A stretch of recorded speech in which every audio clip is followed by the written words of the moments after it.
Synchronous. तो सबसे पहले हम सिंक्रोनस को देख लेते हैं कि ये क्या होती है। So in synchronous, each device is giving same time slot to transmit the data over the link, whether the device has any data to transmit or not. तो यहाँ पर सिंक्रोनस में हर डिवाइस जो है वो अपने डाटा को सेंड करने के लिए एक सेम टाइम स्लॉट अलाउ करती है। ठीक है, चाहे वो डिवाइस डाटा सेंड करना चाहती है या नहीं। अगर तो वो डाटा सेंड करना चाहती है तो वो अपना स्पेसिफिक टाइम स्लॉट लेगी और अपना डाटा जो है वो ट्रांसमिट कर देगी। अगर उसके पास डाटा नहीं है तो उसका टाइम स्लॉट जो है वो एम्प्टी ट्रांसमिट होगा। Next, each device places in its data onto the link when its time slot arrive. Each device is given the possession of line turn by turn. तो हर device जो है वो अपने data को टाइम स्लॉट पे रख देगी। जैसे टाइम स्लॉट आएगा अपना डाटा उस लिंक पे ट्रेवल करवा देगी और हर डिवाइस जो है वो अपनी ट्रांसमिशन जो है वो टर्न बाय टर्न करती जाएगी। यानी एक सिग्नल जो है पहले टर्न करके ट्रांसमिट हो जाएगा, फिर दूसरा सिग्नल जो है वो टर्न किया जाएगा एक स्पेसिफिक टाइम स्लॉट के अंदर, और उस टाइम स्लॉट के अंदर उस स्पेसिफिक टाइम में वो जब ट्रांसमिट कर दिया जाएगा फिर नेक्स्ट सिग्नल आएगा। So if any device doesn't have data to send, then its time slot remains empty. अगर किसी डिवाइस के पास कोई भी डाटा नहीं होगा सेंड करने के लिए तो उसका टाइम स्लॉट जो है वो खाली ही ट्रांसमिट किया जाएगा। Time slots are organized into frames and each frame consists of one or more time slot.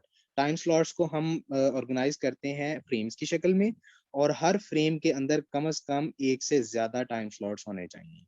If there are n sending devices, then there will be n slots in frame. अगर हमारे पास sending devices जो है वो n है, for example हमारे पास 5 sending devices हैं या 4 sending devices हैं, तो हमारे पास टाइम स्लॉट्स भी 4 ही होने चाहिए एक फ्रेम में। ठीक है, सो नेक्स्ट हम देखते हैं इसको। Next next slide. भाई आप हैं होस्ट, शेयर स्क्रीन आप कर रहे हैं। अच्छा, सो यहाँ पे सिंक्रोनस में टाइम डिवीजन मल्टीप्लेक्सिंग की जो एक डायग्राम दिखाई गई है, इसमें 5 इनपुट्स हैं हमारे पास और आप देख सकते हैं कि हर फ्रेम में 5 स्लॉट्स आ रहे हैं। ये जो कलर्स के साथ यहाँ पर बॉक्सेस बनाए गए हैं ये एक्चुअली टाइम स्लॉट्स हैं जिन्हें हम स्लाइस भी कहते हैं, और ये हर इनपुट के सिग्नल्स को शो कर रही हैं। ठीक है, यहाँ पर नंबर ऑफ इनपुट्स भी 5 हैं और नंबर ऑफ स्लॉट्स भी हर फ्रेम में 5 ही है। तो ये है synchronous time division multiplexing. Next हम देख लेते हैं कि इसका प्रोसेस क्या होता है, किस तरह से डाटा जो है वो ट्रांसमिट किया जाता है। सो इन synchronous time division multiplexing, every device is given opportunity to transmit a specific amount of data onto the link. जो सिंक्रोनस टाइम डिवीजन है इसमें हर डिवाइस को एक मुकम्मल तौर पर एक मौका फराहम करती है कि वो अपना डाटा जो है लिंक पर ट्रांसमिट कर दे स्पेसिफिक अमाउंट में। ठीक है, यानी हर डिवाइस के पास ये हक है कि वो अपना डाटा एक स्पेसिफिक अमाउंट में ट्रांसफर करवा सकती है। Each device gets its turn in fixed order and for fixed amount of time equals to interleaving. Her device के पास अपनी एक फिक्स्ड टर्न होती है, मतलब हर डिवाइस का एक ना एक नंबर है, एक उसको जिस तरह टोकन कह देते हैं कि उसको एक टोकन असाइन किया गया है, उसको एलोकेट किया गया है और वो उसी टोकन के अकॉर्डिंग अपनी पोजीशन में आएगी और अपना डाटा जो है वो ट्रांसमिट करेगी। Interleaving is done by character 1 byte. Interleaving का मतलब है कि वो 1 बाइट यानी 1 करैक्टर पहले एक सिग्नल को ट्रांसमिट करने के लिए पहले वो 1 बाइट ट्रांसमिट करेगी and then the other byte of the other device will be transmitted. So each frame consist of 4 slots as there are 4 inputs devices. तो अगर एक फ्रेम के अंदर 4 स्लॉट्स हैं तो इसका मतलब क्या है कि वो 4 इनपुट डिवाइसेस हैं जो अपना डाटा ट्रांसमिट कर रही हैं, यानी हर डिवाइस की एक स्लॉट एक फ्रेम में लाजमी तौर पर शामिल होगी। Slots of some devices go empty if they do not have any data to send. यानी कुछ devices जो जिनके पास कोई डाटा नहीं है सेंड करने के लिए तो उनके जो टाइम स्लॉट्स हैं वो empty ही सेंड किए जाएंगे, और ये इसका एक ड्रॉबैक भी है कि जब हमारे पास एक डिवाइस के पास कोई भी डाटा सेंड करने को नहीं होता तो वो empty स्लॉट ही ट्रांसमिट करता है। तो यहाँ पर टाइम डिवीजन मल्टीप्लेक्सिंग की एक और डायग्राम दिखाई गई है जहाँ पर हमारे पास मल्टीपल डिवाइसेस हैं और उनके पास मल्टीपल सिग्नल्स हैं जो कि ट्रांसमिट किए जा रहे हैं मल्टीप्लेक्सर के थ्रू। सो मल्टीप्लेक्सर जो है वो उनको सेपरेट करेगा। ये जो पहले हमारे पास सेंडिंग एंड पे ये कंबाइंड है सारे सिग्नल्स, और मल्टीप्लेक्सर के थ्रू ये सेपरेट होंगे और हमारे उस लिंक के ऊपर ट्रैवल होंगे और डीमक्स के पास जाकर ये फिर से दोबारा से कंबाइन कर दिए जाएंगे। तो आप देख सकते हैं हमारे पास 4 इनपुट डिवाइसेस हैं, एक रेड है, एक ग्रीन है, एक पिंक है और एक ब्लू है। इनको मैंने इस तरह से नेम दिए हैं और इनके पास डिफरेंट सिग्नल्स हैं, जैसे कि रेड के पास 6 सिग्नल्स हैं, ग्रीन के पास 3 सिग्नल्स हैं और पिंक के पास 4, इसी तरह ब्लू के पास 5 सिग्नल्स हैं जिनको वो ट्रांसमिट करेंगे। तो आप देख सकते हैं कि पहले फ्रेम जो कि ट्रांसमिट कर दिया गया है, राइट साइड पे जो पहला फ्रेम आपको दिखाई दे रहा है, उसमें सबसे पहला जो टाइम स्लॉट है वो ए का है, दूसरा टाइम स्लॉट बी का है, तीसरा टाइम स्लॉट डी का है। चूंकि इन सब का जो सीक्वेंस है वो इक्वल था, तो इन चारों को एक सीक्वेंस के थ्रू टाइम स्लॉट में डाल के ट्रांसमिट कर दिया गया है। दूसरे फ्रेम में आप देख सकते हैं जो दूसरा हमारा सिग्नल है रेड डिवाइस का, रेड इनपुट डिवाइस का, वो ट्रांसमिट किया गया जो कि ए है, फिर B, then C and after that D. दो फ्रेम्स जो है वो कंप्लीटली फुली फिल्ड हमारी बैंडविड्थ के ऊपर से ट्रांसमिट कर दिए गए हैं। नेक्स्ट थर्ड फ्रेम में भी आप देख सकते हैं, यहाँ पर भी हमारा जो जो फ्रेम है बैंडविड्थ के ऊपर वो फुली ऑर्गेनाइज किया गया है, फुली फिल्ड है। सो फोर्थ फ्रेम में आप देख सकते हैं जब हमारे फोर्थ फ्रेम में सिग्नल्स को ट्रांसमिट किया जाएगा, तो फोर्थ फ्रेम में फोर्थ सिग्नल जो है हमारी इनपुट डिवाइस रेड का वो ट्रांसमिट किया गया जो कि ए है। सो सेकंड जो हमारे पास डिवाइस है इनपुट, उसका फोर्थ सिग्नल है ही नहीं, यानी उसके पास डाटा सेंड करने को नहीं है, तो यहाँ पर हमारा एम्प्टी स्लॉट जो है वो ट्रांसमिट किया जाएगा। मतलब यहाँ पर बी का कोई भी सिग्नल ट्रांसमिट नहीं होगा, इसलिए ये एम्प्टी स्लॉट जाएगा। और फिर देन सी वाले जो हमारा डिवाइस है उस पे सी का टाइम स्लॉट के लिए सी को ट्रेवल किया गया है, देन डी को। इसी तरह जो हमारा फोर्थ फ्रेम है उसमें जो हमारा ए है सिग्नल वो ट्रांसमिट किया गया है। नेक्स्ट हमारे पास बी के लिए भी कोई डाटा नहीं है सेंड करने के लिए और सी के लिए भी कोई नहीं है, तो इन दोनों के टाइम स्लॉट खाली गए हैं और डी के लिए हमारे पास एक सिग्नल था, उसे भी ट्रांसमिट किया गया। और लास्ट फ्रेम में हमारे पास जस्ट ए सिग्नल बचा है, तो उसको हमने ट्रैवल करवा दिया और बाकी के 3 स्लॉट्स जो हैं वो एम्प्टी जाएंगे। सो ये आपको एक व्यू दिखाया गया है कि बैंडविड्थ पर हमारे फ्रेम्स जो है वो किस तरह से ट्रैवल हो रहे हैं और मल्टीप्लेक्सर ने उनको किस तरह से सेपरेट किया है।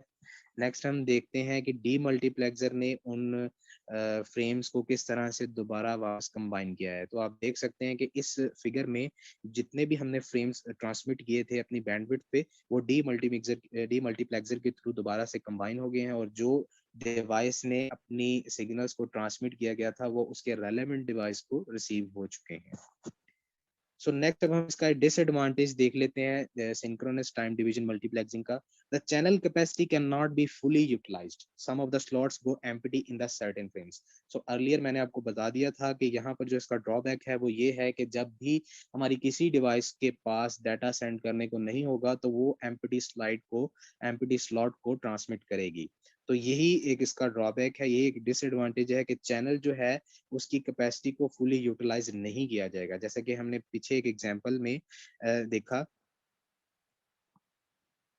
ये इस एग्जांपल में आप देख सकते हैं यहाँ पर जो फ्रेम 4, 5 और 6 हैं, इसके अंदर हमारे पास कुछ स्लॉट्स जो हैं वो खाली जा रही हैं, क्योंकि हमारे पास इन स्पेसिफिक डिवाइसेस की डाटा नहीं था जो कि वो आगे सेंड कर सकते थे, तो इसलिए इनके टाइम स्लॉट्स जो थे वो खाली गए हैं। तो यहाँ पर जो फ्रेम है वो फुली यूटिलाइज नहीं हुआ। आप फ्रेम 4 को, 5 को और 6 को देख सकते हैं, यहाँ पर फ्रेम को फुली यूटिलाइज नहीं किया गया है, टाइम स्लॉट्स एम्प्टी ट्रांसमिट किए गए हैं। तो ये इसका एक डिसएडवांटेज है। नेक्स्ट हम देख लेते हैं जी इसकी सेकंड टाइप को, जो के सिंक्रोनस डिवीजन है, टाइम डिवीजन मल्टीप्लेक्सिंग। यहाँ पर आप देख सकते हैं यहाँ पर हमारे पास 5 इनपुट्स हैं और यहाँ पर एक मेजर डिफरेंस है सिंक्रोनस के लिहाज से, वो ये है कि यहाँ पर नंबर ऑफ इनपुट्स जो है वो 5 हैं, लेकिन नंबर ऑफ स्लॉट्स जो हैं ईच फ्रेम में वो 3 यूज की गई है। तो ये किस तरह से किया गया है हम इसकी डिस्क्रिप्शन में देख लेते हैं। एसिंक्रोनस टाइम डिवीजन की क्या डिस्क्रिप्शन है जी? Also known as statistical time division multiplexing, इसका दूसरा नाम है जी ये स्टैटिस्टिकल टाइम डिवीजन मल्टीप्लेक्सिंग है। In this time slots are not fixed, slots are flexible. ये जो टाइम स्लॉट्स हैं ये फिक्स्ड नहीं होती, यहाँ पर आपकी स्लॉट्स जो है फ्लेक्सिबल होंगी। जैसे कि सिंक्रोनस में आपकी स्लॉट्स फिक्स्ड होती थी डिवाइसेस की बेस पर, जैसे अगर आपकी 4 डिवाइसेस हैं तो आपकी स्लॉट्स भी फ्रेम के अंदर 4 ही आएंगी, लेकिन यहाँ पर आपकी स्लॉट्स जो हैं वो आपकी डिवाइसेस के साथ फिक्स्ड नहीं होंगी, वो फ्लेक्सिबल होंगी। कैसे फ्लेक्सिबल होंगी देख लेते हैं। Total speed of the input lines can be greater than the capacity of the path. हमारे पास जितनी भी इनपुट्स की लाइंस होती हैं वो ज्यादा होंगी हमारे पाथ की कैपेसिटी से, यानी जो हमारा फ्रेम है उसकी कैपेसिटी से ज्यादा ही होंगी हमारा इनपुट साइज, यानी इनपुट डिवाइसेस हमारी ज्यादा होंगी और हमारे पाथ के अंदर जो स्लॉट्स आ रही हैं वो कम होंगी। सो हम देख सकते हैं in ASTDM we have n inputs lines and n slot, that is m less than n। यानी जो हमने प्रीवियस पॉइंट में देखा कि हमारी जो इनपुट लाइन है वो ग्रेटर देन होंगी हमारे कैपेसिटी पाथ से, यानी हमारे स्लॉट से। तो वही यहाँ पर डिफाइन किया गया है कि जो हमारे एन इनपुट लाइंस हैं वो ज्यादा होंगी हमारे स्लॉट से। So slots are not predefined, rather than slots are allocated to any of the device that has data to send. तो यहाँ पर हम अपने slots को किसी भी device के साथ allocate नहीं करेंगे कि ये specific slot इसी device ने use करनी है। यहाँ पर flexibility है, कोई भी slide कोई भी device जो है वो किसी भी slot को use कर सकती है, लेकिन एक sequence में। अगर किसी device के पास कोई data transmit करने के लिए नहीं होगा, so next partially जो device आएगी वो उस slot को use करेगी। सो यहाँ पर हम इसके कंसेप्ट में इसकी जो एक डायग्राम बनाई गई है उसमें हम देख भी सकते हैं कि यहाँ पर हमारे पास 4 इनपुट डिवाइसेस हैं और हमने फ्रेम के अंदर 3 स्लॉट्स को यूज किया है। ये वही सिनेरियो है जो हमने लास्ट देखा था कि m लेस देन n, यानी कि हमारी स्लॉट्स जो हैं वो इनपुट साइज से कम होंगी। तो यहाँ हम देख सकते हैं कि हमारी 3 स्लॉट्स हैं और 4 इनपुट साइजेस हैं, तो 3 लेस देन 4 यहाँ पर ये कंप्लीट हो गया है।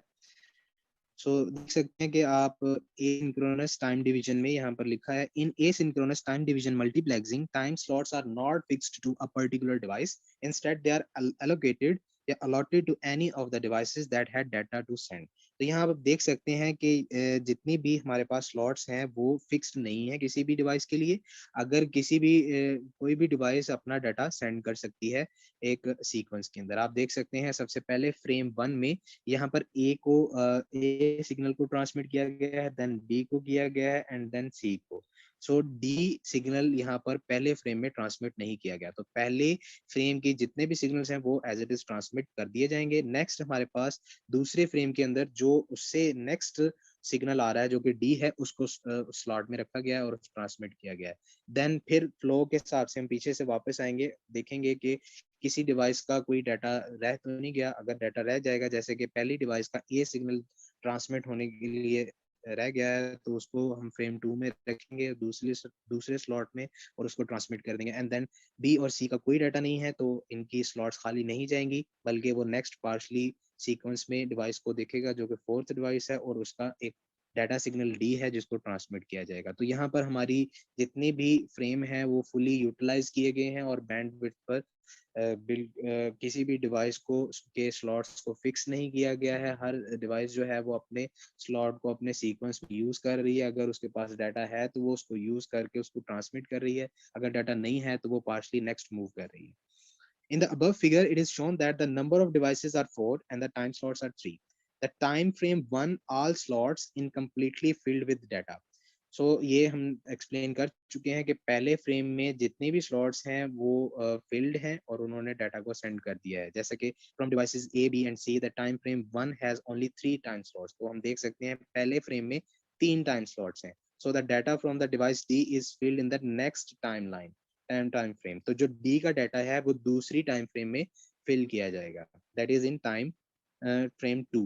दूसरे टाइम फ्रेम में डी का डाटा फिल किया गया and then in time slot 1 the data जो टाइम स्लॉट 1 में हमने डी का डाटा जो है वो फिल किया है। The data from device A and D will be filled in the time slot 2 and time slot 3 in time frame 2। सो हम देख सकते हैं कि जो ए और डी का डाटा है उसको टाइम स्लॉट 2 और 3 में फिल किया गया है। आप फ्रेम 2 में देख सकते हैं कि टाइम स्लॉट 2 में ए को रखा गया और टाइम स्लॉट 3 में डी को रखा गया। तो इस तरह से फुली यूटिलाइज करके हमने इनको ट्रांसमिट कर दिया है। सो ए सिंक्रोनस टाइम डिवीजन का कंसेप्ट हम देख लेते हैं। इन एक synchronous time division multiplexing the multiplexer scans all the devices, all the transmitters, and accept input only from the devices that have actual data to send and fills all the frames and then send it to receiver। so synchronous में क्या होता है कि सारे multiplexer जो है वो सारे डिवाइसेस को सारे ट्रांसमीटर्स को स्कैन करेगा, देखेगा कि किसने एक्चुअल डाटा सेंड करना है, और अगर किसी ने डाटा सेंड करना है तो वो उनको उन फ्रेम्स में, उस फ्रेम में उसकी स्लॉट्स में फिल कर देगा और रिसीविंग एंड पे सेंड कर देगा. If there is not enough data to fill all the slots in a frame, then the partially filled frames are transmitted. अगर किसी भी स्लॉट यानी किसी भी डिवाइस ने कोई डाटा सेंड नहीं करना और उसकी स्लॉट जो है वो खाली नहीं जाएगी, वो नेक्स्ट स्लाइड के साथ पार्शली फिल कर देगा और उसको उस फ्रेम को ट्रांसमिट कर देगा. In most of the cases all the time slots are in frames are completely filled. ज्यादातर केसेस में हर बार ऐसा ही होता है कि जितनी भी स्लॉट्स होती हैं फ्रेम्स में वो कंप्लीटली फिल्ड ही ट्रांसमिट की जाती हैं. सो इट्स एडवांटेजेस, हम इसके एडवांटेजेस देख लेते हैं. Advantages of time division multiplexing. Number 1 है जी, full band is utilised by a user at a particular time. खास वक्त में पूरी की पूरी टाइम जो बैंडविड्थ है उसको यूटिलाइज किया जाता है. हमने प्रीवियस एग्जांपल्स में भी देखा, हमारी कोई स्लॉट ऐसी नहीं थी एसिंक्रोनस में जो कि एमपीडी ट्रांसमिट की गई थी. तो इसका मतलब क्या है कि पूरी की पूरी हमारा पूरा का पूरा फ्रेम जो है वो फुली यूटिलाइज किया जा रहा है. नंबर 2 पे, the time division multiplexing technique is more flexible than the frequency division multiplexing. जो टाइम डिवीजन मल्टीप्लेक्सिंग है ये फ्रीक्वेंसी डिवीजन मल्टीप्लेक्सिंग से ज्यादा फ्लेक्सिबल है. In time division multiplexing, the problem of crosstalk is very less.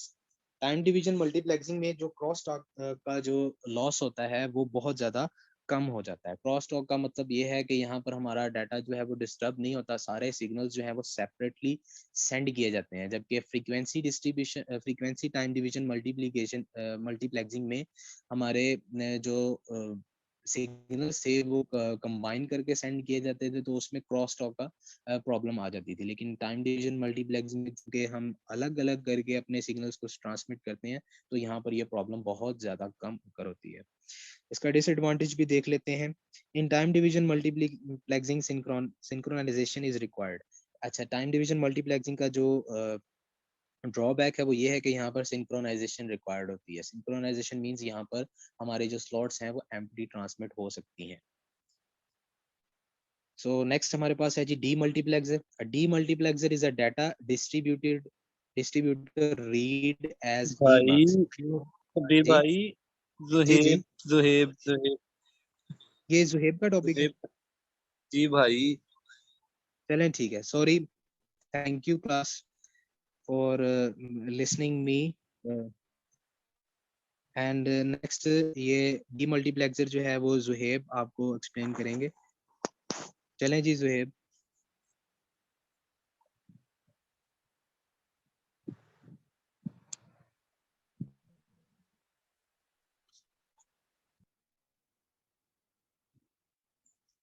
Thank you very much, Sharjeel, for handing over to me.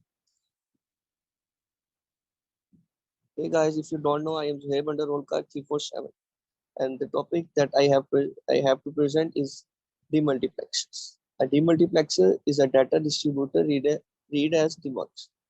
It is quite opposite to multiplexer or mux. It is a process of taking information from one input and transmitting over one of many outputs. Demultiplexer are used to connect a single source to multiple destinations. Move on to the next slide. This process is reverse process of multiplexing. As mentioned previously, it is used mostly at the receivers. Demux has many applications. It is used in receiver, in the communication system. It is used in arithmetic and logical units in computer, power, and pass on communication, etc. Demultiplexer are used as serial to parallel converters. The serial data is given as input to demux at regular interval, and counter is attached to it control the output of demultiplexer. Both the multiplexer and demultiplexer